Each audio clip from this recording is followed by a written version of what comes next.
The Energy Solutions IsoBoost transformer provides a cost-effective and reliable solution for isolating and managing shorelines. It provides all the features of a normal isolation transformer, as well as providing a boost function to manage the volt drop on heavily loaded shorelines or for coping with a 208-volt phase-to-phase supply.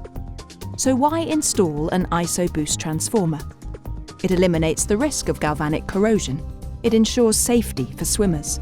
Its dual inputs mean you can cruise between the US, the Caribbean and Europe. And the boost feature compensates for any variations in dockside shore power voltage, so boat equipment is protected. The units are perfect for new build yachts and also as a direct replacement for Charles Industry IsoBoost transformers. This is because they have the same dimensions and the same functionality, with options of either 12 kVA or 24 kVA units. So you can simply do a straight swap, keeping installation and refurbishment costs low.